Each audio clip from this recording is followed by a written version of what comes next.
और एमएसपी को ही हटाना था तो इतनी बड़ी हम ताकत क्यों देते भाई। प्रधानमंत्री ने देश के अन्नदाताओं को बताया कि नए कानून मजबूत अधिष्ठान पर उल्लेख करते हैं उनके फल की प्राप्ति होती है। ಇದಕ್ಕೂ ಮುನ್ನ ಪ್ರಧಾನಿ ವಾರಣಾಸಿಯಲ್ಲಿ ದೇವ ದೀಪಾವಳಿಯಲ್ಲಿ ಭಾಗಿಯಾಗುವುದರೊಂದಿಗೆ ವಿವಿಧ ಕಾರ್ಯಕ್ರಮಗಳಲ್ಲಿ ಪಾಲ್ಗೊಂಡರು. ನಂತರ ರಾಜ್ಘಾಟ್ನಲ್ಲಿ ಕಾರ್ತಿಕ ಪೌರ್ಣಮಿ ಎಂದು ಆಚರಿಸುವ ವಿಶ್ವವಿಖ್ಯಾತ ದೇವ ದೀಪಾವಳಿ ಆಚರಣೆಯಲ್ಲಿ ಪ್ರಧಾನಿ ಪಾಲ್ಗೊಂಡರು. ದೀಪ ಬೆಳಗುವ ಮೂಲಕ ಗಂಗಾ ನದಿ ತಟಗಳಲ್ಲಿ 11 ಲಕ್ಷ ದೀಪಗಳನ್ನು ಬೆಳಗಿಸುವ ಕಾರ್ಯಕ್ರಮಕ್ಕೆ ಅವರು ಚಾಲನೆ ನೀಡಿದರು. ಶತ್ರು ಬುದ್ಧಿ ವಿನಾಶಾಯ ದೀಪಃ ಜ್ಯೋತಿ ನಮಸ್ತುತೆ. मानो कुछ ऐसा संकेत कर रही हो जो कि एक ही दिन में काशी के समस्त प्रमुख क्षेत्रों का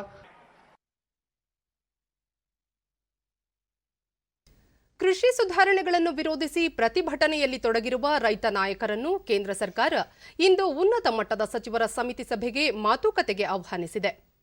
ಪ್ರತಿಭಟನೆ ನಿರತ ರೈತರನ್ನು ಉದ್ದೇಶಿಸಿ ಪತ್ರ ಬರೆದಿರುವ ಕೃಷಿ ಇಲಾಖೆ ಕಾರ್ಯದರ್ಶಿ ಇಂದು ಮಧ್ಯಾಹ್ನ 3 ಗಂಟೆಗೆ ವಿಜ್ಞಾನ ಭವನದಲ್ಲಿ ಕೃಷಿ ಸಚಿವರ ಅಧ್ಯಕ್ಷತೆಯಲ್ಲಿ ನಡೆಯಲಿರುವ ಸಭೆಗೆ ಆಗಮಿಸುವಂತೆ ಮನವಿ ಮಾಡಿದ್ದಾರೆ.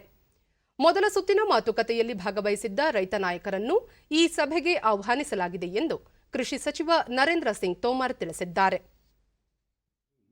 किसान यूनियन के नेताओं को आमंत्रित किया गया है जो पहले दौर की वार्ता में उपस्थित थे. मैं आपके माध्यम से सभी किसान यूनियन के महानुभावों को और किसान बंधुओं को यह आग्रह करना चाहता हूं कि आंदोलन का रास्ता त्याग कर वो चर्चा करें और विज्ञान भवन में पधारें. चर्चा से जो रास्ते निकल सकते हैं वो सरकार उस पर विचार करने के लिए पूरी तरह पहले भी तैयार थी और आज भी तैयार है. कृषि सुधार कानूनों का एमएसपी से कोई लेना देना नहीं. एमएसपी पहले भी चालू थी, अभी भी एमएसपी पर खरीद हुई है. कृषि सुधार ಜನದಟ್ಟಣೆ ಇರುವ ಮಾರುಕಟ್ಟೆ ಪ್ರದೇಶಗಳಿಗೆ ಸಂಬಂಧಿಸಿದಂತೆ ಹೊಸದಾಗಿ ಕೋವಿಡ್-19 ಮಾರ್ಗಸೂಚಿಗಳನ್ನು ಕೇಂದ್ರ ಆರೋಗ್ಯ ಸಚಿವಾಲಯ ಪ್ರಕಟಿಸಿದೆ. ಇದರಲ್ಲಿ ಮಾಸ್ಕ್ ಧರಿಸದಿದ್ದರೆ ದಂಡ ವಿಧಿಸುವುದು ಮತ್ತು ಜನರಿಲ್ಲದಿದ್ದಾಗ ಶಾಪಿಂಗ್ ಮಾಡಿದರೆ ವಿನಾಯಿತಿ ನೀಡುವುದು ಮತ್ತಿತರ ಕ್ರಮಗಳು ಸೇರಿವೆ. ನಿರ್ಬಂಧಿತ ವಲಯಗಳಲ್ಲಿನ ಮಾರುಕಟ್ಟೆಗಳಿಗೆ ಹಿಂದಿನ ಮಾರ್ಗಸೂಚಿಯಂತೆ ನಿರ್ಬಂಧ ಮುಂದುವರಿಯಲಿದೆ. ಹೆಚ್ಚಿನ ಸಂಖ್ಯೆಯ ಕೊರೋನಾ ಸೋಂಕು ಪ್ರಕರಣಗಳು ದೃಢಪಟ್ಟರೆ ಅಂತಹ ಸಂದರ್ಭದಲ್ಲಿ ಮಾರುಕಟ್ಟೆಗಳನ್ನು ಬಂದ್ ಮಾಡುವುದು ಮಾರ್ಗಸೂಚಿಯಲ್ಲಿ ಸೇರಿವೆ. ಮಳಿಗೆಗಳ ಮಾಲೀಕರು ಸಿಬ್ಬಂದಿ ಅನುಸರಿಸಬೇಕಾದ ಕ್ರಮಗಳ ಕುರಿತು ಮಾರ್ಗಸೂಚಿಯಲ್ಲಿ ಉಲ್ಲೇಖಿಸಲಾಗಿದೆ.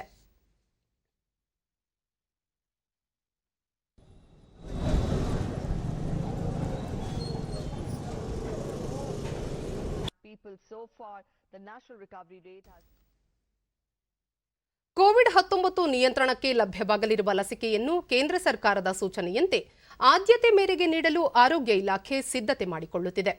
ಅದಕ್ಕಾಗಿ ರಾಜ್ಯ, ಜಿಲ್ಲಾ ಹಾಗೂ ತಾಲೂಕು ಮಟ್ಟದ ಕಾರ್ಯಪಡೆಗಳ ಸಭೆಗಳನ್ನು ನಡೆಸಿ ಸಿದ್ಧತಾ ಕ್ರಮಗಳನ್ನು ಕೈಗೊಳ್ಳಲಾಗುತ್ತಿದೆ ಎಂದು ಆರೋಗ್ಯ ಇಲಾಖೆ ಪ್ರಕಟಣೆಯಲ್ಲಿ ತಿಳಿಸಿದೆ. ಸದ್ಯ 2,24,083 ಸರ್ಕಾರಿ ವಲಯದ ಆರೋಗ್ಯ ಕಾರ್ಯಕರ್ತರು ಹಾಗೂ 2,45,773 ಖಾಸಗಿ ವಲಯದ ಆರೋಗ್ಯ ಕಾರ್ಯಕರ್ತರನ್ನು ಕೋವಿಡ್ ಲಸಿಕೆಗಾಗಿ ನೋಂದಣಿ ಮಾಡಿಕೊಳ್ಳಲಾಗಿದ್ದು, ಇನ್ನೂ ಹೆಚ್ಚಿನ ಫಲಾನುಭವಿಗಳನ್ನು ಮುಂದಿನ ದಿನಗಳಲ್ಲಿ ನೋಂದಣಿ ಮಾಡಲಾಗುವುದು. ಸಾರ್ವತ್ರಿಕ ಲಸಿಕಾ ಕಾರ್ಯಕ್ರಮದಡಿ 30,000ಕ್ಕೂ ಹೆಚ್ಚು ಲಸಿಕಾ ಸತ್ರಗಳನ್ನು ಹಾಗೂ 10,000ಕ್ಕೂ ಅಧಿಕ ಲಸಿಕೆ ನೀಡುವವರನ್ನು ಗುರುತಿಸಲಾಗಿದೆ. ಜತೆಗೆ ಲಸಿಕೆ ಸಂಗ್ರಹಕ್ಕೆ ಶೀತಲೀಕರಣ ವ್ಯವಸ್ಥೆ ಮತ್ತಿತರ ಅಗತ್ಯ ಕ್ರಮಗಳನ್ನು ಕೈಗೊಳ್ಳಲಾಗಿದೆ ಎಂದು ಪ್ರಕಟಣೆ ತಿಳಿಸಿದೆ.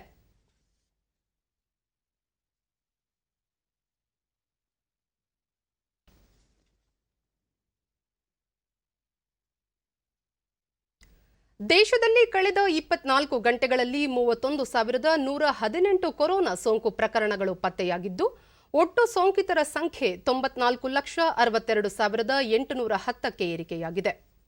ಸೋಂಕಿತರ ಚೇತರಿಕೆ ಪ್ರಮಾಣದಲ್ಲಿ ಏರಿಕೆಯಾಗುತ್ತಿದೆ. ನಿನ್ನೆ 41,985 ಮಂದಿ ಬಿಡುಗಡೆಯಾಗಿದ್ದು, ಒಟ್ಟು 88,89,585 ಸೋಂಕಿತರು ಗುಣಮುಖರಾಗಿದ್ದಾರೆ. ಇದರೊಂದಿಗೆ ಚೇತರಿಕೆ ಪ್ರಮಾಣ 93.94ಕ್ಕೆ ಹೆಚ್ಚಳವಾಗಿದೆ.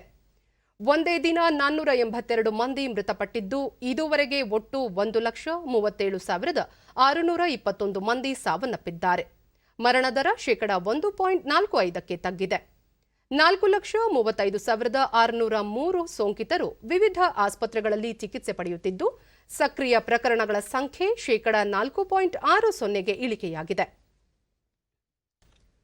ರಾಜ್ಯದಲ್ಲಿ ನಿನ್ನೆ ಹೊಸದಾಗಿ 998 ಮಂದಿಗೆ ಕೋವಿಡ್ ಪ್ರಕರಣಗಳು ದೃಢಪಟ್ಟಿದ್ದು, ಇದರೊಂದಿಗೆ ಒಟ್ಟು ಸೋಂಕು ಪ್ರಕರಣಗಳ ಸಂಖ್ಯೆ 8,84,897ಕ್ಕೆ ಏರಿಕೆಯಾಗಿದೆ.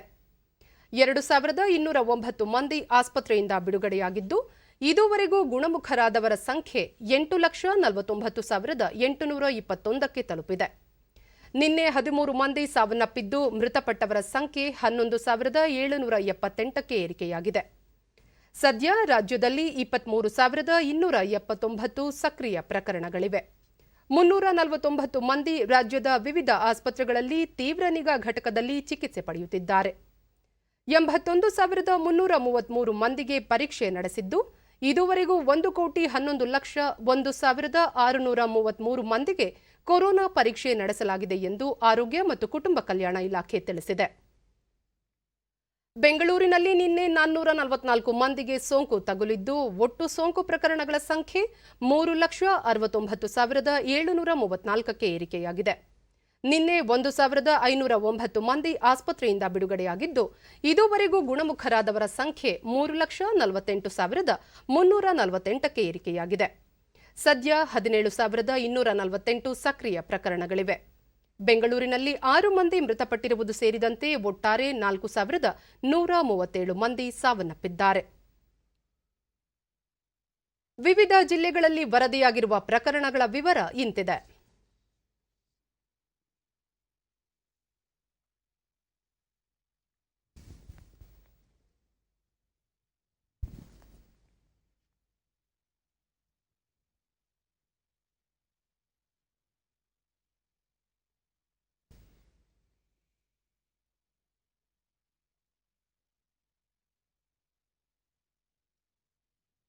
ಬಿಜೆಪಿ ವತಿಯಿಂದ ಕೋಲಾರ ಜಿಲ್ಲೆಯ ಮಾಲೂರು ಪಟ್ಟಣದಲ್ಲಿ ನಿನ್ನೆ ಆಯೋಜಿಸಲಾಗಿದ್ದ ಗ್ರಾಮ ಸ್ವರಾಜ್ಯ ಸಮಾವೇಶಕ್ಕೆ ಪಕ್ಷದ ರಾಜ್ಯಾಧ್ಯಕ್ಷ ನಳಿನ್ ಕುಮಾರ್ ಕಟೀಲ್ ಚಾಲನೆ ನೀಡಿದರು. ಈ ಸಂದರ್ಭದಲ್ಲಿ ಉಪಮುಖ್ಯಮಂತ್ರಿ ಡಾ ಸಿಎನ್ ಅಶ್ವತ್ಥನಾರಾಯಣ, ಕೋಲಾರ ಜಿಲ್ಲಾ ಉಸ್ತುವಾರಿ ಸಚಿವ ಎಚ್ ನಾಗೇಶ್, ಸಂಸದ ಮುನಿಸ್ವಾಮಿ, ಮುಜರಾಯಿ ಸಚಿವ ಕೋಟಾ ಶ್ರೀನಿವಾಸ್ ಪೂಜಾರಿ ಮತ್ತಿತರ ಮುಖಂಡರು ಉಪಸ್ಥಿತರಿದ್ದರು. ನಂತರ ನಳಿನ್ ಕುಮಾರ್ ಕಟೀಲ್, ಸ್ವಾತಂತ್ರ್ಯ ಪೂರ್ವದಲ್ಲಿ ಮಹಾತ್ಮ ಗಾಂಧೀಜಿ ಗ್ರಾಮ ಸ್ವರಾಜ್ಯದ ಕನಸು ಕಂಡಿದ್ದರು. ಗ್ರಾಮ ಪಂಚಾಯಿತಿಗಳಿಗೆ ಸ್ವಾಯತ್ತತೆ ನೀಡುವ ಮೂಲಕ ಪ್ರಧಾನಿ ನರೇಂದ್ರ ಮೋದಿಯವರು ಗಾಂಧೀಜಿ ಕನಸು ನನಸು ಮಾಡಿದ್ದಾರೆ ಎಂದು ತಿಳಿಸಿದರು.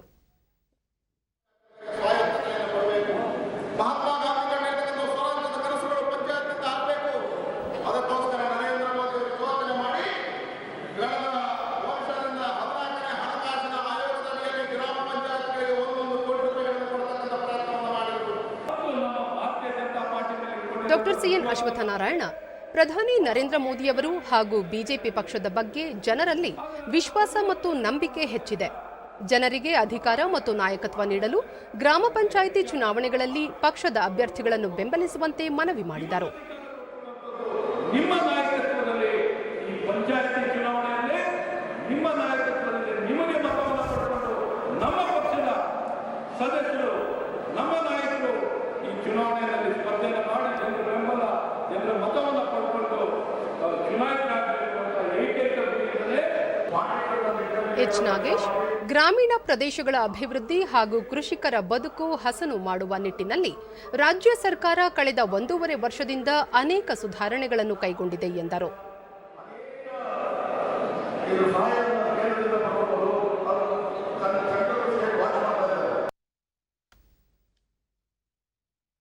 ರಾಯಚೂರು ಜಿಲ್ಲೆಯ ಮಸ್ಕಿಯಲ್ಲಿ ನಿನ್ನೆ ಆಯೋಜಿಸಲಾಗಿದ್ದ ಗ್ರಾಮ ಸ್ವರಾಜ್ಯ ಸಮಾವೇಶವನ್ನು ಉಪಮುಖ್ಯಮಂತ್ರಿ ಲಕ್ಷ್ಮಣ ಸವದಿ ಉದ್ಘಾಟಿಸಿದರು. ಈ ಸಂದರ್ಭದಲ್ಲಿ ಸಮಾಜ ಕಲ್ಯಾಣ ಸಚಿವ ಬಿ ಶ್ರೀರಾಮುಲು, ಅರಣ್ಯ ಸಚಿವ ಆನಂದ್ ಸಿಂಗ್, ಸಂಸದ ಸಂಗಣ್ಣ ಕರಡಿ ಮತ್ತಿತರರು ಉಪಸ್ಥಿತರಿದ್ದರು. ಬಳಿಕ ಲಕ್ಷ್ಮಣ ಸವದಿ, ಕೇಂದ್ರ ಮತ್ತು ರಾಜ್ಯ ಸರ್ಕಾರದ ಯೋಜನೆಗಳು ಜನಸಾಮಾನ್ಯರಿಗೆ ಪ್ರಾಮಾಣಿಕವಾಗಿ ತಲುಪಬೇಕಾದರೆ ಪ್ರತಿ ಗ್ರಾಮ ಪಂಚಾಯಿತಿ ಅಧಿಕಾರ ಬಿಜೆಪಿ ಸಾಮಾನ್ಯ ಕಾರ್ಯಕರ್ತನ ಕೈಗೆ ಸಿಗಬೇಕು. ಗ್ರಾಮಗಳ ಸಮಗ್ರ ಅಭಿವೃದ್ಧಿ ಸರ್ಕಾರದ ಪ್ರಥಮ ಆದ್ಯತೆಯಾಗಿದೆ ಎಂದು ತಿಳಿಸಿದರು. ಕರ್ನಾಟಕದ ಗಂಡು ಮೆಟ್ಟಿನ ನೆಲ ಭಾರತೀಯ ಜನತಾ ಪಕ್ಷ ಇರುವಂತ ಸ್ಥಳದೊಳಗ ನಾವು ಸೋಲಾಕ ಸಾಧ್ಯ ಅನ್ನೋ ಅಂತ ಕೇಳ್ತೀನಿ ನಾನು. ಆದರೆ ನಿಮಗೆಲ್ಲರಿಗೂ ಕೂಡ ನಾನು ವಿನಂತಿ ಮಾಡ್ಕೋತೀನಿ, ಈ ಗ್ರಾಮ ಪಂಚಾಯತಿ ಚುನಾವಣೆ ಒಳಗೆ ನಮ್ಮ ನಿಷ್ಠಾವಂತ ಕಾರ್ಯಕರ್ತನ ಆಯ್ಕೆ ಮಾಡಬೇಕು. ಅದಾದ್ಮೇಲೆ ವಿ. ಶ್ರೀರಾಮುಲು ರಾಜ್ಯದಲ್ಲಿ ಎಸ್ಟಿ ಹಾಗೂ ಎಸ್ಟಿ ಜನಾಂಗಕ್ಕೆ ಮೀಸಲಾತಿ ಹೆಚ್ಚಿಸಲು ಸರ್ಕಾರ ಬದ್ಧವಾಗಿದ್ದು, ಈ ನಿಟ್ಟಿನಲ್ಲಿ ಸಂಪುಟ ಉಪಸಮಿತಿ ರಚಿಸಿ ಸರ್ಕಾರಕ್ಕೆ ವರದಿ ಸಲ್ಲಿಸಲಾಗುವುದು ಎಂದರು.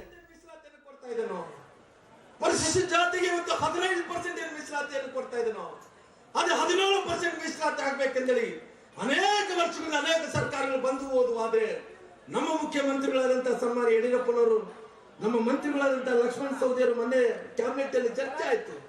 ಶ್ರೀರಾಮುಲು ಪರಿಶಿಷ್ಟ ಜಾತಿ ಪರಿಶಿಷ್ಟ ಪಂಗಡಗಳಿಗೆ ನಮ್ಮ ಸಮುದಾಯ ನಮ್ಮ ಪಕ್ಷ ಇವತ್ತು ಅವರ ಮೀಸಲಾತಿ ವಿಚಾರದಲ್ಲಿ ಯಾವುದೇ ಅನ್ಯಾಯ ಆಗಬಾರದಂತ ಕಾರಣದಿಂದ ತೀರ್ಮಾನವನ್ನು ತಗೊಂಡು ಬಿಜೆಪಿ ವತಿಯಿಂದ ವಿಜಯಪುರದಲ್ಲಿ ನಿನ್ನೆ ಆಯೋಜಿಸಲಾಗಿದ್ದ ಗ್ರಾಮ ಸ್ವರಾಜ್ಯ ಸಮಾವೇಶವನ್ನು ಉಪಮುಖ್ಯಮಂತ್ರಿ ಗೋವಿಂದ ಕಾರಜೋಳ ಚಾಲನೆ ನೀಡಿದರು.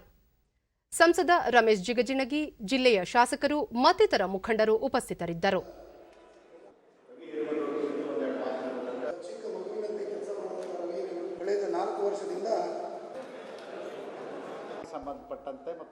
ನಂತರ ಗೋವಿಂದ ಕಾರಜೋಳ ಕೇಂದ್ರ ಮತ್ತು ರಾಜ್ಯ ಸರ್ಕಾರಗಳು ಮಾಡಿರುವ ಸಾಧನೆಗಳನ್ನು ಮುಂದಿಟ್ಟುಕೊಂಡು ಸಂಸತ್ತಿನಿಂದ ಗ್ರಾಮ ಪಂಚಾಯಿತಿವರೆಗಿನ ಎಲ್ಲ ಚುನಾವಣೆಗಳಲ್ಲೂ ಗೆಲುವು ಸಾಧಿಸಬೇಕೆಂಬ ದೃಢ ನಿರ್ಧಾರ ಪಕ್ಷದ್ದಾಗಿದೆ.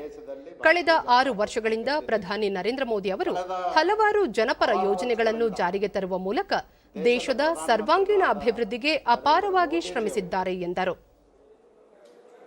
ಮಾಡಿರ್ತಕ್ಕಂಥ ಸಾಧನೆ ಮತ್ತು ಜನಪರವಾದಂಥ ಯೋಜನೆಗಳು ಪಾರ್ಲಿಮೆಂಟ್ನಿಂದ ಪಂಚಾಯಿತಿವರೆಗೂ ಚುನಾವಣೆ ಗೆಲ್ಲಬೇಕು ಅನ್ನೋದು ನಮ್ಮ ಪಕ್ಷದ ದೃಢ ನಿರ್ಧಾರ.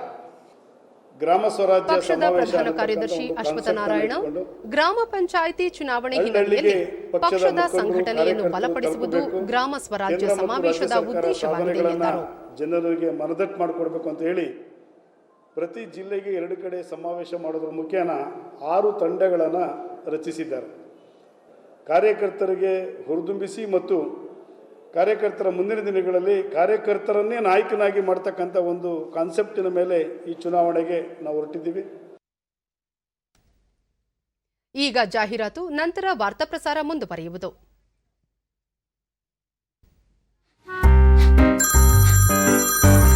सर आपका केवाईसी अपडेट करना है, नहीं तो अकाउंट और एटीएम कार्ड ब्लॉक हो जाएगा। सावधान सावधान। 2.5 करोड़ का इनाम मुझे। देखिए, अनजाने कॉल्स, फर्जी ईमेल्स, लिंक्स और जाली ऐप से अपना पिन, ओटीपी, पासवर्ड कभी भी किसी के साथ शेयर न करें। आप रहेंगे सावधान तो नहीं होगा नुकसान। आरबीआई कहता है, जानकार बनिए, सतर्क रहिए। ರಾಜ್ಯದ ಪ್ರಸಕ್ತ ವಿದ್ಯಮಾನಗಳ ಕುರಿತು ಕಾಂಗ್ರೆಸ್ ಮುಖಂಡರು ಬೆಂಗಳೂರಿನ ಹೊರವಲಯದಲ್ಲಿರುವ ಖಾಸಗಿ ಹೋಟೆಲ್ ಒಂದರಲ್ಲಿ ಸಭೆ ನಡೆಸಿದರು. ಈ ಸಂದರ್ಭದಲ್ಲಿ ಕೆಪಿಸಿಸಿ ರಾಜ್ಯಾಧ್ಯಕ್ಷ ಡಿಕೆ ಶಿವಕುಮಾರ್, ವಿರೋಧ ಪಕ್ಷದ ನಾಯಕರಾದ ಸಿದ್ದರಾಮಯ್ಯ, ಎಸ್ಆರ್ ಪಾಟೀಲ್, ಕಾಂಗ್ರೆಸ್ನ ಹಿರಿಯ ಮುಖಂಡ ಮಲ್ಲಿಕಾರ್ಜುನ ಖರ್ಗೆ ಸೇರಿದಂತೆ ಮತ್ತಿತರರು ಉಪಸ್ಥಿತರಿದ್ದರು. ಸಭೆಯ ಬಳಿಕ ಸುದ್ದಿಗಾರರೊಂದಿಗೆ ಡಿಕೆ ಶಿವಕುಮಾರ್, ಗ್ರಾಮ ಪಂಚಾಯಿತಿ ಚುನಾವಣಾ ವೇಳಾಪಟ್ಟಿ ಪ್ರಕಟಗೊಂಡಿರುವ ಹಿನ್ನೆಲೆಯಲ್ಲಿ ಚುನಾವಣಾ ಪೂರ್ವ ಸಿದ್ಧತೆಗಾಗಿ ಪಕ್ಷದ ಹಿರಿಯ ನಾಯಕರನ್ನೊಳಗೊಂಡ 9 ತಂಡಗಳನ್ನು ರಚಿಸಲಾಗುವುದು. ಪಂಚಾಯಿತಿ ಮಟ್ಟದಲ್ಲಿ ಜನರಿಗೆ ಅಧಿಕಾರ ನೀಡಬೇಕು ಎಂಬ ಉದ್ದೇಶದಿಂದ ಸರ್ಕಾರದ ವೈಫಲ್ಯಗಳನ್ನು ಜನರ ಮುಂದಿಟ್ಟು ಪಕ್ಷದ ಬೆಂಬಲಿಗರು ಹೆಚ್ಚಿನ ಸಂಖ್ಯೆಯಲ್ಲಿ ಚುನಾವಣೆಯಲ್ಲಿ ಗೆಲುವು ಸಾಧಿಸಲು ಪ್ರಯತ್ನಿಸಲಾಗುವುದು ಎಂದರು. ನನಗೆ ಕಲೆಕ್ಟಿವ್ ಲೀಡರ್‌ಶಿಪ್ ಬಗ್ಗೆ ನಂಬಿಕೆ, ಸಾಮೂಹಿಕ ನಾಯಕತ್ವ, ಸೊ ಎಲ್ಲ ನಮ್ಮ ಸೀನಿಯರ್ ಲೀಡರ್ಸ್ ಎಲ್ಲ ಮಾಡಿಸಿದ್ದಾರೆ. ಕೇಂದ್ರ ಸರ್ಕಾರ ಜಾರಿಗೆ ತಂದಿರುವ ಕೃಷಿ ಕಾನೂನುಗಳನ್ನು ವಿರೋಧಿಸಿ ದೆಹಲಿಯಲ್ಲಿ ರೈತರು ನಡೆಸುತ್ತಿರುವ ಹೋರಾಟಕ್ಕೆ ಕಾಂಗ್ರೆಸ್ ಪಕ್ಷ ಬೆಂಬಲಿಸಲಿದೆ. ರೈತ ವಿರೋಧಿ ಕಾನೂನುಗಳನ್ನು ಸರ್ಕಾರ ಕೂಡಲೇ ವಾಪಸ್ ಪಡೆದು ರೈತರ ಸಮಸ್ಯೆಗಳಿಗೆ ಸ್ಪಂದಿಸಬೇಕು ಎಂದು ಒತ್ತಾಯಿಸಿದರು. ಪಕ್ಷದ ಸಂಘಟನೆ ದೃಷ್ಟಿಯಿಂದ ನೂತನವಾಗಿ ಸಾಂಸ್ಕೃತಿಕ, ಚಾಲಕರು ಮತ್ತು ಸಹಕಾರ ಕುರಿತು ಘಟಕಗಳನ್ನು ಪ್ರಾರಂಭಿಸಲು ಇಂದು ನಡೆದ ಸಭೆಯಲ್ಲಿ ತೀರ್ಮಾನಿಸಲಾಗಿದೆ. ಪಂಚಾಯಿತಿ ಮಟ್ಟದಿಂದ ರಾಜ್ಯ ಮಟ್ಟದವರೆಗೆ ಸಮಿತಿಗಳನ್ನು ರಚಿಸಲಾಗುವುದು ಎಂದರು. ಜಲಸಂಪನ್ಮೂಲ ಸಚಿವ ರಮೇಶ್ ಜಾರಕಿಹೊಳಿ ಅಧ್ಯಕ್ಷತೆಯಲ್ಲಿ ನಿನ್ನೆ ಬೆಳಗಾವಿಯಲ್ಲಿ ಹಿರಿಯ ಅಧಿಕಾರಿಗಳ ಸಭೆ ನಡೆಯಿತು. ಜಿಲ್ಲಾಧಿಕಾರಿ ಸೇರಿದಂತೆ ವಿವಿಧ ಇಲಾಖೆಗಳ ಅಧಿಕಾರಿಗಳು ಉಪಸ್ಥಿತರಿದ್ದರು.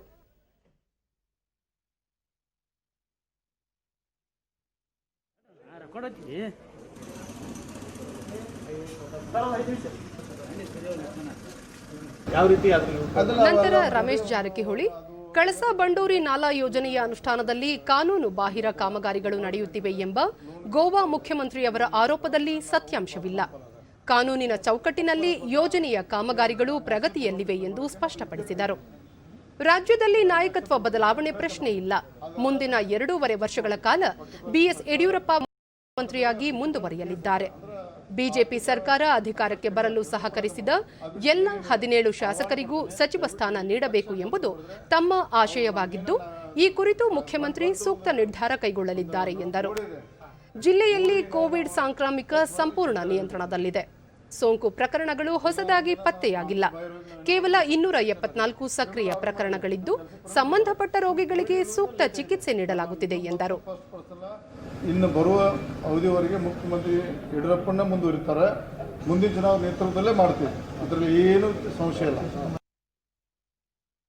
ಗಡಿ ಜಿಲ್ಲೆ ಚಾಮರಾಜನಗರದಲ್ಲಿ ನಿನ್ನೆ ನಡೆದ ಕನ್ನಡದಲ್ಲಿ ಮಂತ್ರ ಪಠಿಸುವ ಕಾರ್ಯಾಗಾರಕ್ಕೆ ಕನ್ನಡದ ಪೂಜಾರಿ ಹಿರೇಮಗಳೂರು ಕಣ್ಣನ್ ಚಾಲನೆ ನೀಡಿದರು. ಜಿಲ್ಲಾಡಳಿತ ಹಾಗೂ ಮುಜರಾಯಿ ಸಹಯೋಗದಲ್ಲಿ ಮುಜರಾಯಿ ಇಲಾಖೆಯ ದೇವಸ್ಥಾನಗಳಲ್ಲಿ ಕಾರ್ಯನಿರ್ವಹಿಸುವ ಪೂಜಾರಿಗೆ ಕನ್ನಡದಲ್ಲಿ ಮಂತ್ರ ಪಠಿಸುವ ಈ ಕಾರ್ಯಾಗಾರದಲ್ಲಿ ಸುಮಾರು 100ಕ್ಕೂ ಹೆಚ್ಚು ಅರ್ಚಕರು ಭಾಗವಹಿಸಿದ್ದರು. ಕನ್ನಡದಲ್ಲಿ ದೇವರ ಪೂಜಾ ವಿಧಿವಿಧಾನಗಳು, ಪ್ರಾರ್ಥನೆ, ಸ್ತೋತ್ರ ಪಠಣ, ಅರ್ಚನೆ, ಮಂಗಳಾರತಿ, ಕನ್ನಡ ಮಂತ್ರಗಳ ಬಗ್ಗೆ ಹಿರೇಮಗಳೂರು ಕಣ್ಣನ್ ಅರ್ಚಕರಿಗೆ ಹೇಳಿಕೊಟ್ಟರು. ಸಾಮಾನ್ಯವಾಗಿ ದೇವಸ್ಥಾನ ಅಂತಂದಾಗ ಡಿಡಿ ನ್ಯೂಸ್ನೊಂದಿಗೆ ಜಿಲ್ಲಾಧಿಕಾರಿ ಡಾಕ್ಟರ್ ಎಂಆರ್ ರವಿ ಸಂಸ್ಕೃತ ಭಾಷೆಯ ಜೊತೆಗೆ ಆಡು ಭಾಷೆ ಕನ್ನಡದಲ್ಲಿ ಮಂತ್ರಗಳನ್ನು ಪಠಿಸುವುದರಿಂದ ಪ್ರತಿಯೊಬ್ಬರೂ ಅರ್ಥ ಮಾಡಿಕೊಳ್ಳಲು ಸಾಧ್ಯವಾಗುತ್ತದೆ. ಈ ಹಿನ್ನೆಲೆಯಲ್ಲಿ ಜಿಲ್ಲಾಡಳಿತ ಈ ಕಾರ್ಯಾಗಾರ ಏರ್ಪಡಿಸಿದೆ ಎಂದರು. ಮಾತೃಭಾಷೆಯಾದಂತಹ ಕನ್ನಡದಲ್ಲಿ ಪೂಜೆಯ ವಿಧಿವಿಧಾನಗಳನ್ನ ನಡೆಸಲಿಕ್ಕೆ ಸಾಧ್ಯವಾಗದಾದರೆ ಯಾತಕ್ಕೆ ಪ್ರಯತ್ನ ಮಾಡಬಾರದು ಅಂತ ಹೇಳಿ ಒಂದು ಸಣ್ಣ ಪ್ರಯೋಗವನ್ನ ಇವತ್ತು ನಾವು ನಮ್ಮ ಚಾಮರಾಜನಗರದಲ್ಲಿ ಪ್ರಾರಂಭ ಮಾಡಿದ್ದೇವೆ. ಅರ್ಚಕ ವೃಂದದ ಮೂಲಕ ಹಿರೇಮಗಳೂರು ಕಣ್ಣನ್ ಕನ್ನಡದಲ್ಲಿ ಮಂತ್ರ ಪಠಣ ಮಾಡುವುದರಿಂದ ಪ್ರತಿಯೊಬ್ಬ ಭಕ್ತರ ಮನಸ್ಸು ಗೆಲ್ಲಲು ಸಾಧ್ಯ. ಈ ನಿಟ್ಟಿನಲ್ಲಿ ರಾಜ್ಯದಲ್ಲಿ ಮೊದಲ ಬಾರಿಗೆ ಅರ್ಚಕರಿಗೆ ಕನ್ನಡದಲ್ಲಿ ಮಂತ್ರವಾಚನ ಮಾಡುವ ಕಾರ್ಯಾಗಾರ ಹಮ್ಮಿಕೊಂಡಿರುವುದು ಶ್ಲಾಘನೀಯ ಎಂದರು. ಲೇಪಿತವಾಗಿರತಕ್ಕಂತಹ ಕನ್ನಡದ ಆ ಒಂದು ಸುಮಧುರ ನುಡಿಗಳು ನಿನದಿಸಬೇಕಾದರೆ, ಕಿವಿಗೆ ಸೊದೆಯಾಗಬೇಕಾದರೆ, ಮನಕ್ಕೆ ಸಂತರ್ಪಣವಾಗಬೇಕಾದರೆ, ಸಂಭ್ರಮಕ್ಕೆ ಸಂಭ್ರಮವು ಸಂಘಟಿಸಬೇಕಾದರೆ, ಕಲ್ಲು ಸಕ್ಕರೆಗೆ ಜೇನುತುಪ್ಪ ಬೆರೆಸಿದಂತೆ ಕನ್ನಡದ ಮಂತ್ರಗಳನ್ನ ಕನ್ನಡದಲ್ಲಿ ಕನ್ನಡಿಗರಾದ ನಾವು ಗುಡಿಗೋಪುರಗಳಲ್ಲಿ ಹೇಳತಕ್ಕಂತಹ ಒಂದು ಪ್ರಯತ್ನವನ್ನ ಮಾಡಬೇಕು. ಜಿಲ್ಲಾ ಕನ್ನಡ ಸಾಹಿತ್ಯ ಪರಿಷತ್ ಅಧ್ಯಕ್ಷ ವಿನಯ್, ಸಂಸ್ಕೃತದ ಜೊತೆ ಕನ್ನಡದ ಕಂಪು ಸೇರಿದಾಗ ಜನರ ಹೃದಯ ಭಾಷೆಯನ್ನು ಗೆಲ್ಲಲು ಇಂತಹ ತರಬೇತಿ ಸಹಕಾರಿ ಎಂದರು. ಹೊಸ ಸಂಪ್ರದಾಯವನ್ನ, ಇರುವ ಸಂಪ್ರದಾಯದ ವಿರೋಧಿಯಲ್ಲ, ಬದಲಾಗಿ ಇರುವ ಸಂಪ್ರದಾಯವನ್ನ ಆಚರಣೆ ಮಾಡ್ತಲೇ ಇಲ್ಲಿನ ಸಂಸ್ಕೃತದ ಜೊತೆಗೆ ಜನಭಾಷೆಯನ್ನು ಅಳವಡಿಸಿಕೊಳ್ಳೋದು ಈ ಕಾರ್ಯಾಗಾರದ ಒಂದು ಪ್ರಮುಖ ಉದ್ದೇಶ ಆಗಿತ್ತು. ನಾವು ಪ್ರತಿನಿತ್ಯ ದೇವಸ್ಥಾನದಲ್ಲಿ ಬಿಳಿಗಿರಿ ರಂಗನ ಬೆಟ್ಟದ ದೇವಾಲಯದ ಪ್ರಧಾನ ಅರ್ಚಕ ರವಿ ಭಟ್ ಕನ್ನಡದಲ್ಲಿ ಪೂಜಾ ವಿಧಿವಿಧಾನಗಳನ್ನು, ಮಂತ್ರಗಳನ್ನು ಪಠಿಸುವ ಬಗ್ಗೆ ತರಬೇತಿ ಪಡೆದಿದ್ದು, ಮುಂದಿನ ದಿನಗಳಲ್ಲಿ ಕನ್ನಡದಲ್ಲಿ ಮಂತ್ರ ಪಠಿಸುವುದಾಗಿ ತಿಳಿಸಿದರು. ಈ ಕಾರ್ಯಾಗಾರವನ್ನ ಇವತ್ತಿನ ದಿವಸ ಇದು ಚಾಮರಾಜನಗರ ಜಿಲ್ಲಾಡಳಿತದ ವತಿಯಿಂದ ಹಮ್ಮಿಕೊಂಡಿರ್ತಾರೆ. ಸಂಸ್ಕೃತ ಹಿಮವದ್ ಗೋಪಾಲಸ್ವಾಮಿ ದೇವಾಲಯದ ಪ್ರಧಾನ ಅರ್ಚಕ ಗೋಪಿಸ್ವಾಮಿ ಮುಂದಿನ ದಿನಗಳಲ್ಲಿ ದೇಗುಲದಲ್ಲಿ ಕನ್ನಡದಲ್ಲಿ ಮಂತ್ರ ಪಠಿಸಲು ತಾವು ಕಾರ್ಯೋನ್ಮುಖರಾಗುತ್ತೇವೆ ಎಂದರು. ಎಲ್ಲರಿಗೂ ಸಹ ಆಡು ಭಾಷೆಯಾಗಿ ನಾವು ಹೇಳ್ತಕ್ಕಂತಹ ಮಂತ್ರಗಳು, ಆಶೀರ್ವಾದಗಳು ಅವರಿಗೂ ಆಡು ಭಾಷೆಯಾಗಿ ತಿಳಿಯಲಿ ಅನ್ನೋ ಒಂದು ಉದ್ದೇಶದಿಂದ ಇವತ್ತು ಈ ಕಾರ್ಯಾಗಾರ ಮಾಡಿ ಇದರಲ್ಲಿ ನಮಗೆ ಪ್ರಾರಂಭಿಸಿದ್ದಾರೆ. ಉತ್ತರ ಕನ್ನಡ ಜಿಲ್ಲೆಯ ಶಿರಸಿಯಲ್ಲಿ ನೂತನ ಕೈಗಾರಿಕಾ ನೀತಿ 2020-25 ಮತ್ತು ಹೂಡಿಕೆ ಅವಕಾಶಗಳ ಕುರಿತ ಕಾರ್ಯಕ್ರಮವನ್ನು ಆಯೋಜಿಸಲಾಗಿತ್ತು. ಕಾರ್ಮಿಕ ಮತ್ತು ಸಕ್ಕರೆ ಖಾತೆ ಸಚಿವ ಶಿವರಾಮ ಹೆಬ್ಬಾರ್ ಕಾರ್ಯಕ್ರಮಕ್ಕೆ ಚಾಲನೆ ನೀಡಿದರು. ಈ ಸಂದರ್ಭದಲ್ಲಿ ಕಾಸಿಯ ಅಧ್ಯಕ್ಷ ಕೆಬಿ ಅರಸಪ್ಪ, ಕೈಗಾರಿಕಾ ಮತ್ತು ವಾಣಿಜ್ಯ ಇಲಾಖೆಯ ಅಪರ ನಿರ್ದೇಶಕ ಎಚ್ಎಂ ಶ್ರೀನಿವಾಸ ಹಾಗೂ ನಾರ್ತ್ ಕೆನರಾ ಜಿಲ್ಲಾ ಸಣ್ಣ ಕೈಗಾರಿಕಾ ಸಂಘದ ಪದಾಧಿಕಾರಿಗಳು ಉಪಸ್ಥಿತರಿದ್ದರು. ಇದಕ್ಕೂ ಮುನ್ನ ಸುದ್ದಿಗಾರರೊಂದಿಗೆ ಸಚಿವ ಶಿವರಾಮ ಹೆಬ್ಬಾರ್ ಕಾರ್ಯಕರ್ತರಾಗಿ ಕಾರ್ಯನಿರ್ವಹಿಸುವ ಗ್ರಾಮ ಪಂಚಾಯಿತಿ ಸದಸ್ಯರ ಗೆಲುವಿಗೆ ಪಕ್ಷದ ಮುಖಂಡರುಗಳು ಶ್ರಮಿಸಲಿದ್ದಾರೆ ಎಂದರು. ಒಟ್ಟಾಗಿ ನಮ್ಮ ದೃಷ್ಟಿಕೋನ ಹೇಗೆ ನಾವು ಚುನಾವಣೆಯಲ್ಲಿ ಇದ್ದಾಗ ನಮ್ಮ ಕಾರ್ಯಕರ್ತರು ಕೆಲಸ ಮಾಡಿದ್ದಾರೋ ಅದೇ ರೀತಿ ನಮ್ಮ ಕಾರ್ಯಕರ್ತರು ಇರ್ತಕ್ಕಂಥ ಚುನಾವಣೆಯಲ್ಲಿ ನಾವು ನಾಯಕರಾದವರು ಕೂಡ ಕೆಲಸ ಮಾಡಬೇಕು. ಹೆಚ್ಚೆಚ್ಚು ನಮ್ಮ ಕಾರ್ಯಕರ್ತರು ಅಧಿಕಾರದ ಕ್ಷೇತ್ರ ಬಂದರೆ ನಮ್ಮ ಪಕ್ಷದ ಕಾರ್ಯಕ್ರಮ ಸಿದ್ಧಾಂತಗಳನ್ನು ಗ್ರಾಮಾಂತರ ಪ್ರದೇಶ ಅಳವಡಿಸ್ಕೊಳ್ಳಿಕ್ಕೆ ಸಾಧ್ಯ ಇದೆ.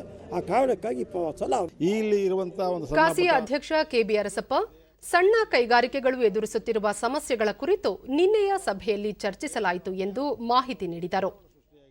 ಅವರು ಹೇಳಿದ್ದಾರೆ, ಈಗ ಈ ಒಂದು ಪ್ರಾಬ್ಲಮ್ನ ನಾನು ಸಾಲ್ವ್ ಮಾಡಿಕೊಡ್ತೀನಿ, ನಾನು ಇದನ್ನು ನೀವೇನು ಇದ್ರ ಬಗ್ಗೆ ಕಾಳಜಿ ತಗೊಳ್ಳೋ ಅವಕಾಶ ಇಲ್ಲ, ನೀವು ಬನ್ನಿ ನಾನು ಮಾಡಿಕೊಡ್ತೀನಿ ಅನ್ನೋ ಒಂದು ಭರವಸೆ ಹೇಳಿದೆ.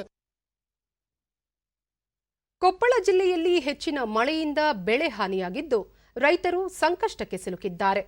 ಈರುಳ್ಳಿ, ಭತ್ತ, ಮೆಣಸಿನಕಾಯಿ ಹಾಗೂ ಮುಂತಾದ ಬೆಳೆಗಳಿಗೆ ಹಾನಿಯಾಗಿದ್ದು ರೈತರು ಆರ್ಥಿಕವಾಗಿ ಸಂಕಷ್ಟಕ್ಕೊಳಗಾಗಿದ್ದಾರೆ.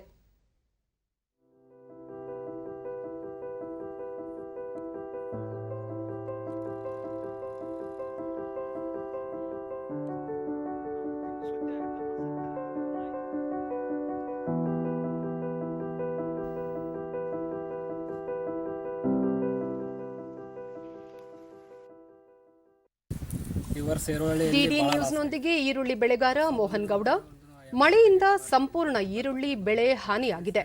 ತಮಗೆ ಆರ್ಥಿಕವಾಗಿ ನಷ್ಟವಾಗಿದ್ದು ಸರ್ಕಾರ ಸೂಕ್ತ ಕ್ರಮ ಕೈಗೊಳ್ಳಬೇಕು ಎಂದರು. ಆ ಮಳೆಯಿಂದ ಭಾಳ ಲಾಸ್ ಆಗ್ತಾರೆ. ಕೊಲ್ಡ್ ರೋಗ ಅಂತ ಬಿದ್ದು ಅದೆಲ್ಲ ಲಾಸ್ ಆಗಿಬಿಡುತ್ತೆ. ಒಳಗಡೆ ಇದ್ರ ಪರಿಸ್ಥಿತಿ ನೋಡ್ರಿ ಸರ್, ಎಷ್ಟು ಲಾಸ್ ಆಗಿದೆ. ಒಂದು ಬರೀ ಬೀಜದ ರೊಕ್ಕ ಬರೋದಿಲ್ಲ ಇದರಲ್ಲಿ. 15-20 ಪ್ಯಾಕೆಟ್ ಆದರದು. ಮತ್ತೋರ್ವ ರೈತ ಮಹಿಳೆ ಜ್ಯೋತಿ, ಮಳೆಯಿಂದ ನಷ್ಟವಾಗಿದ್ದು ಸಂಕಷ್ಟದಲ್ಲಿರುವ ರೈತರಿಗೆ ಸೂಕ್ತ ಪರಿಹಾರ ಒದಗಿಸಬೇಕು ಎಂದರು. ಬರೋದಿಲ್ಲ ಇದ್ರಾಗ, ಎಲ್ಲ ಕಳೆ ತೆಗೆಸಿದ್ದೂ ಬರೋದಿಲ್ಲ.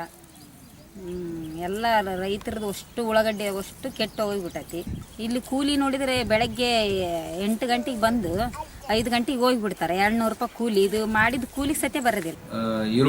ಕೊಪ್ಪಳ ತೋಟಗಾರಿಕೆ ಇಲಾಖೆಯ ಉಪನಿರ್ದೇಶಕ ಕೃಷ್ಣ, ಮಳೆ ಹಾನಿ ಕುರಿತು ಕಂದಾಯ ಇಲಾಖೆ ಹಾಗೂ ಕೃಷಿ ಇಲಾಖೆ ಜಂಟಿ ಸಮೀಕ್ಷೆ ಮಾಡಿದ್ದು 3,000 ಹೆಕ್ಟೇರ್ ಪ್ರದೇಶದಲ್ಲಿ ಈರುಳ್ಳಿ ಬೆಳೆ ಹಾನಿಯಾಗಿದೆ ಎಂದು ಮಾಹಿತಿ ನೀಡಿದರು. ಸಂಪೂರ್ಣ ಹಾಳಾಗಿರ್ತದೆ. ಕಂದಾಯ ಇಲಾಖೆ, ತೋಟಗಾರಿಕೆ ಇಲಾಖೆಗೆ ಜಂಟಿ ಸರ್ವೆ ಮಾಡಿದಾಗ ಈಗ 3,000ಕ್ಕೂ ಹೆಚ್ಚು ಈರುಳ್ಳಿ ಹಾನಿಯಾಗಿದ್ದು ಕಂಡು ಬರುತ್ತೆ. ಮುಂಗಾರು ಬೆಳೆಗೆ ಈಗ ನಮ್ಮಲ್ಲಿ ಈರುಳ್ಳಿಗಿದೆ, ಪಪಾಯಕ್ಕಿದೆ, ಆಮೇಲೆ ಮೆಣಸಿನ ಗಿಡಕ್ಕಿದೆ, ಟೊಮಾಟೋಕ್ಕೆ. ಸಿಖ್ ಧರ್ಮ ಸಂಸ್ಥಾಪಕ ಗುರುನಾನಕರ 551ನೇ ಜಯಂತಿಯನ್ನು ಬೀದರ್ನಲ್ಲಿ ನಿನ್ನೆ ಸರಳವಾಗಿ ಆಚರಿಸಲಾಯಿತು. ಕೋವಿಡ್ ಮುನ್ನೆಚ್ಚರಿಕೆ ಕ್ರಮಗಳೊಂದಿಗೆ ಜರುಗಿದ ಈ ಕಾರ್ಯಕ್ರಮದಲ್ಲಿ ಮಹಾರಾಷ್ಟ್ರ, ತೆಲಂಗಾಣ, ಆಂಧ್ರ, ದೆಹಲಿ, ಪಂಜಾಬ್ ಸೇರಿದಂತೆ ಅನೇಕ ರಾಜ್ಯಗಳಿಂದ ಭಕ್ತರು ಆಗಮಿಸಿ ಗುರುದ್ವಾರದಲ್ಲಿ ಪ್ರಾರ್ಥನೆ ಸಲ್ಲಿಸಿದರು.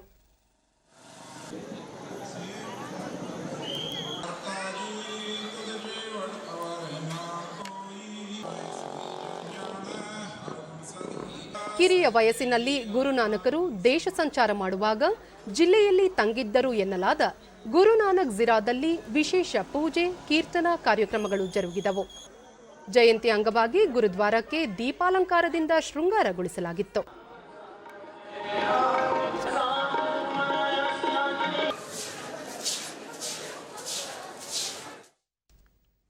ಇಂದು ವಿಶ್ವ ಏಡ್ಸ್ ದಿನ. ಪ್ರತಿ ವರ್ಷ ಡಿಸೆಂಬರ್ 1 ಜಗತ್ತಿನಾದ್ಯಂತ ಏಡ್ಸ್ ಜಾಗೃತಿ ಮೂಡಿಸುವ ದಿನವಾಗಿ ಆಚರಿಸಲಾಗುವುದು. ಈ ವರ್ಷದ ಏಡ್ಸ್ ದಿನದ ಘೋಷವಾಕ್ಯ HIV ಸೋಂಕಿನ ತಡೆಗಾಗಿ ಜಾಗತಿಕ ಒಗ್ಗಟ್ಟು ಮತ್ತು ಜವಾಬ್ದಾರಿಯ ಹಂಚಿಕೆ ಎಂಬುದಾಗಿದೆ. 1988ರಿಂದ ವಿಶ್ವ ಏಡ್ಸ್ ದಿನ ಆಚರಿಸಲಾಗುತ್ತಿದೆ. ಮುಖ್ಯಮಂತ್ರಿ ಬಿಎಸ್ ಯಡಿಯೂರಪ್ಪ ತಮ್ಮ ಟ್ವೀಟ್ ಸಂದೇಶದಲ್ಲಿ ವಿಶ್ವ ಏಡ್ಸ್ ದಿನದಂದು ಏಡ್ಸ್ ಕುರಿತ ಜಾಗೃತಿ ಮೂಡಿಸಲು ಕ್ರಮ ಕೈಗೊಳ್ಳಬೇಕಾಗಿದೆ ಹಾಗೂ ಸೋಂಕಿನಿಂದ ಬಳಲುತ್ತಿರುವವರನ್ನು ಅನುಕಂಪದಿಂದ ನೋಡುವ ಮತ್ತು ಅದರ ವಿರುದ್ಧ ಹೋರಾಡುವ ಪಣ ತೊಡಬೇಕಾಗಿದೆ ಎಂದು ತಿಳಿಸಿದ್ದಾರೆ. ಏಡ್ಸ್ ಪೀಡಿತರಲ್ಲಿ ಮಾನಸಿಕ ಸ್ಥೈರ್ಯ ತುಂಬುವ ದಿನ. ಸಮಾಜದಲ್ಲಿ ಜಾಗೃತಿ ಮೂಡಿಸಿ ಜನರಲ್ಲಿನ ಮೌಢ್ಯವನ್ನು ಹೋಗಲಾಡಿಸಬೇಕಾಗಿದೆ. ಈ ದಿನವನ್ನು ಮಹಾಮಾರಿ ಏಡ್ಸ್ನಿಂದ ಮುಕ್ತಗೊಳಿಸಲು ಪ್ರತಿಯೊಬ್ಬರೂ ಸಂಕಲ್ಪ ಮಾಡೋಣ ಎಂದು ಆರೋಗ್ಯ ಸಚಿವ ಡಾಕ್ಟರ್ ಕೆ ಸುಧಾಕರ್ ಟ್ವೀಟ್ನಲ್ಲಿ ತಿಳಿಸಿದ್ದಾರೆ.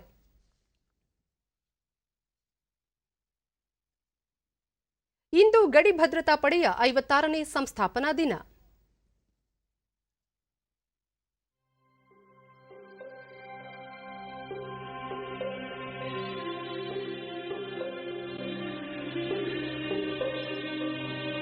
ಪ್ರಧಾನಿ ನರೇಂದ್ರ ಮೋದಿ ಅವರು ತಮ್ಮ ಟ್ವೀಟ್ ಸಂದೇಶದಲ್ಲಿ ಗಡಿ ಭದ್ರತಾ ಪಡೆಯ ಸಿಬ್ಬಂದಿಗೆ ಶುಭಾಶಯಗಳನ್ನು ಕೋರಿದ್ದಾರೆ. ಅವರು ಬಿಎಸ್ಎಫ್ ತನ್ನದೇ ಆದ ರೀತಿಯಲ್ಲಿ ಶೌರ್ಯಕ್ಕೆ ಹೆಸರಾಗಿದೆ. ರಾಷ್ಟ್ರ ರಕ್ಷಣೆಯಲ್ಲಿ ಅದರ ಬದ್ಧತೆಗೆ ಸರಿಸಾಟಿ ಇಲ್ಲ. ನೈಸರ್ಗಿಕ ಪ್ರಕೋಪಗಳ ಸಂದರ್ಭದಲ್ಲಿ ಅದು ಜನರಿಗೆ ಎಲ್ಲ ರೀತಿಯ ನೆರವು ನೀಡುತ್ತದೆ. ಹಾಗಾಗಿ ಬಿಎಸ್ಎಫ್ ಬಗ್ಗೆ ಭಾರತಕ್ಕೆ ಹೆಮ್ಮೆ ಇದೆ ಎಂದು ಹೇಳಿದ್ದಾರೆ. ಗೃಹ ಸಚಿವ ಅಮಿತ್ ಶಾ ಕೂಡ ಬಿಎಸ್ಎಫ್ ಯೋಧರಿಗೆ ಗೌರವ ಸಲ್ಲಿಸಿದ್ದಾರೆ. ಅವರು ತಮ್ಮ ಟ್ವೀಟ್ನಲ್ಲಿ ಜೀವನ ಪರ್ಯಂತ ಕರ್ತವ್ಯ ಎಂಬ ಧ್ಯೇಯಕ್ಕೆ ಬದ್ಧವಾಗಿ ಬಿಎಸ್ಎಫ್ ನಡೆದುಕೊಳ್ಳುತ್ತಿದೆ. ಆ ಪಡೆಯ ಬಗ್ಗೆ ಹೆಚ್ಚಿನ ಅಭಿಮಾನವಿದೆ ಎಂದು ಹೇಳಿದ್ದಾರೆ. ಈಗ ಇಂದಿನ ಪತ್ರಿಕೆಗಳ ಇಣುಕು ನೋಟ. ಕೃಷಿ ಕಾಯ್ದೆ ರೈತರಿಗೆ ಲಾಭದಾಯಕ, ಕೃಷಿ ಉತ್ಪನ್ನಗಳಿಗೆ ಹೆಚ್ಚಿನ ಬೇಡಿಕೆ, ಪ್ರಧಾನಿ ನರೇಂದ್ರ ಮೋದಿ ಸಮರ್ಥನೆ. ಚುನಾವಣಾ ಪಂಚಾಯಿತಿ ರಂಗ ಸಜ್ಜು, ಡಿಸೆಂಬರ್ 22 ಮತ್ತು 27ರಂದು ಮತದಾನ, 30ರಂದು ಮತ ಎಣಿಕೆ. ಶಿಕ್ಷಣ ನೀತಿ ಜಾರಿಯಲ್ಲಿ ರಾಜ್ಯವೇ ಪ್ರಥಮ, ಮುಂದಿನ ಸಚಿವ ಸಂಪುಟದಲ್ಲಿ ಎನ್ಇಪಿ ಜಾರಿಗೆ ಅಸ್ತು, ಮುಖ್ಯಮಂತ್ರಿ ಬಿಎಸ್ ಯಡಿಯೂರಪ್ಪ ಘೋಷಣೆ. ಕುಗ್ಗಿದ ಕೊರೋನಾ, ಹಿಗ್ಗಿದ ಕರ್ನಾಟಕ, ರಾಜ್ಯದ ಸಿದ್ಧತೆಗೆ ಕೇಂದ್ರ ಮೆಚ್ಚುಗೆ.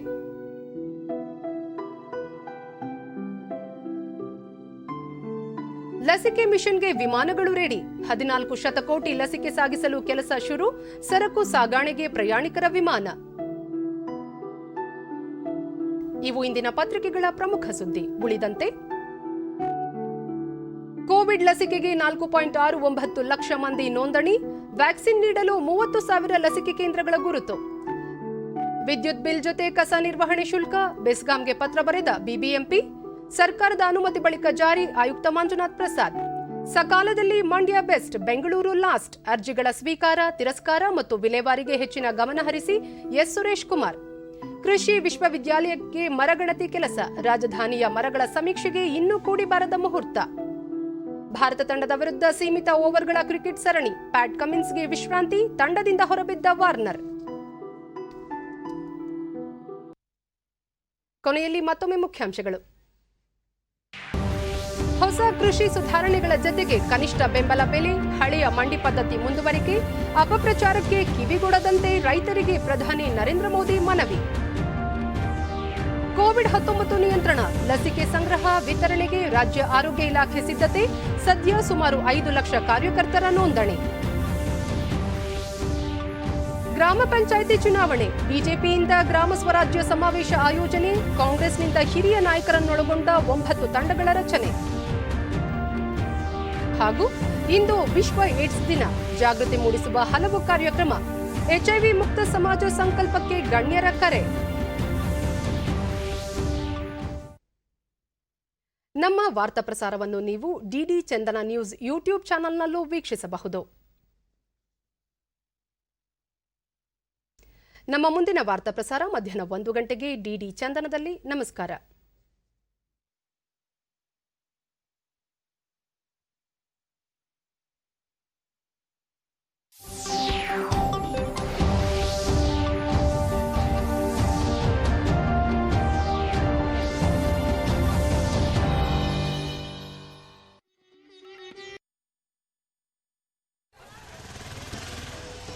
₹12. 12 ಹತ್ತಾಗುತ್ತೆ. ಆಹಾ ಮಿಸಸ್ ರಾವ್, ಅರೇರೆ ಇನ್ನೊಂದ್ ನಿಂಬೆ ಜಾಸ್ತಿ ಕೊಡಿ. ಮಿಸಸ್ ರಾವ್ ಇನ್ನೊಂದ ಯಾಕಿಲ್ಲ? ರಿಫೈನ್ ಎಣ್ಣೆ ಕೊಡಿ ಅಣ್ಣ. ಅರೆ ಇದೇನು, ಇನ್ನಷ್ಟು ಹಾಕಿ. ನಂಗೆ ರಾಗ್ ಗೋಲ್ಡ್ ಕೊಡಿ. ಇದರಲ್ಲಿ ಜಾಸ್ತಿ ಹೇಗೆ ಸಿಗುತ್ತೆ? ಮಿಸಸ್ ಶೆಟ್ಟಿ, ರಾಗ್ ಗೋಲ್ಡ್ ಕೊಡುತ್ತೆ ಜಾಸ್ತಿ ವಾಗ್ದಾನ. ಹೊಸ ರಾಗ್ ಗೋಲ್ಡ್ ರಿಫೈನ್ಡ್ ಪಾಮೋಲಿನ್ ಎಣ್ಣೆ ಮುಫಾರಿಚ್ ಆಗಿದೆ. ಅಂದ್ರೆ ಹೆಚ್ಚು ಆರೋಗ್ಯ, ಹೆಚ್ಚು ರುಚಿ, ಹೆಚ್ಚು ಕರಿಯುವುದು. ಮತ್ತು ಬೆಲೆ ಅದು ಜಾಸ್ತಿ ಅಲ್ಲ. ರಾಗ್ ಗೋಲ್ಡ್ ರಿಫೈನ್ಡ್ ಪಾಮೋಲಿನ್ ಎಣ್ಣೆ ಜಾಸ್ತಿಯ ವಾಗ್ದಾನ. ಅನುದಿನ ಅನುಕ್ಷಣ